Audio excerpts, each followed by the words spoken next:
Nama asli Abu Nawas adalah Abu Ali Al-Hasan bin Hani Al-Hakami.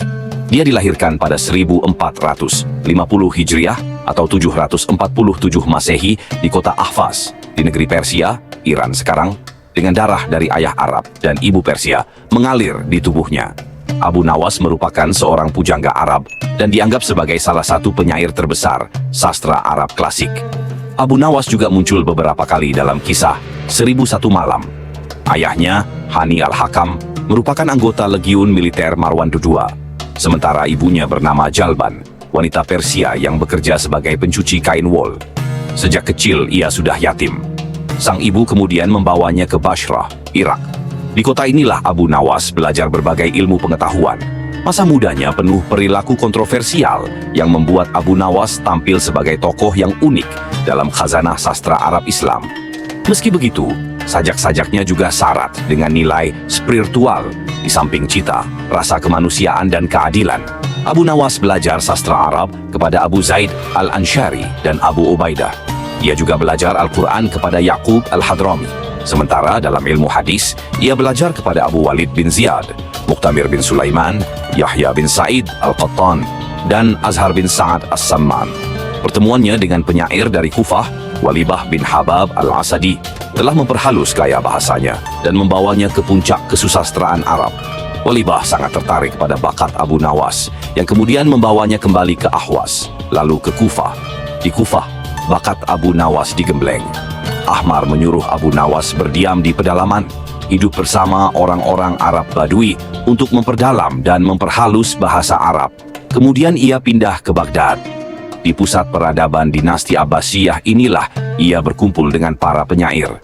Berkat kehebatannya menulis puisi, Abu Nawas dapat berkenalan dengan para bangsawan.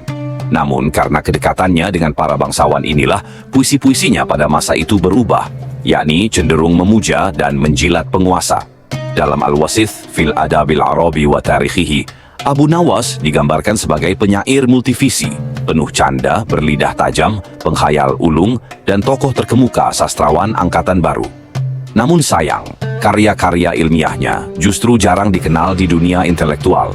Ia hanya dipandang sebagai orang yang suka bertingkah lucu dan tidak lazim. Kepandaiannya menulis puisi menarik perhatian Khalifah Harun al-Rashid. Melalui musikus istana, Ishaq al-Wawsuli, Abu Nawas dipanggil untuk menjadi penyair istana, Syairul Bilad. Sikapnya yang jenaka menjadikan perjalanan hidupnya benar-benar penuh warna. Kegemarannya bermain kata-kata dengan selera humor yang tinggi, seakan menjadi legenda tersendiri dalam khazanah peradaban dunia. Kedekatannya dengan kekuasaan juga pernah menjerumuskannya ke dalam penjara.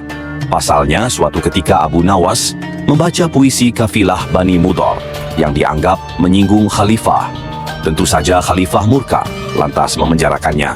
Setelah bebas, ia berpaling dari khalifah dan mengabdi kepada Perdana Menteri Barmak. Ia meninggalkan Baghdad setelah keluarga Barmak jatuh pada tahun 803 Masehi. Setelah itu ia pergi ke Mesir dan menggubah puisi untuk gubernur Mesir, Qasim bin Abdul Hamid al-Ajami. Tetapi ia kembali lagi ke Baghdad setelah Harun al-Rashid meninggal dan digantikan oleh Al-Amin. Sejak mendekam di penjara, syair-syair Abu Nawas berubah menjadi religius.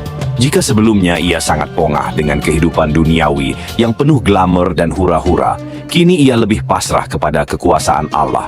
Memang, pencapaiannya dalam menulis puisi diilhami kegemarannya melakukan maksiat.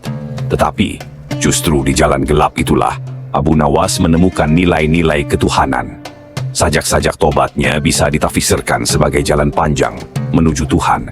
Meski dekat dengan Sultan Harun al-Rashid, Abu Nawas tak selamanya hidup dalam kegemerlapan duniawi.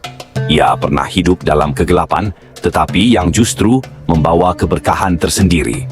Seorang sahabatnya, Abu Hifan bin Yusuf bin Dayah, memberi kesaksian akhir hayat Abu Nawas sangat diwarnai dengan kegiatan ibadah.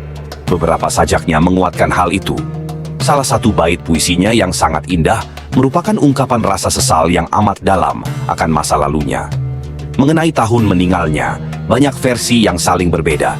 Ada yang menyebutkan tahun 190 Hijriah atau 806 Masehi. Ada pula yang 195 Hijriah atau 810 Masehi. atau 196 Hijriah atau 811 Masehi. Sementara yang lain tahun 198 Hijriah atau 813 Masehi. Konon Abu Nawas meninggal karena dianiaya oleh seseorang yang disuruh oleh keluarga Naubakti yang menaruh dendam kepadanya. Ia dimakamkan di Shunizi di jantung kota Baghdad.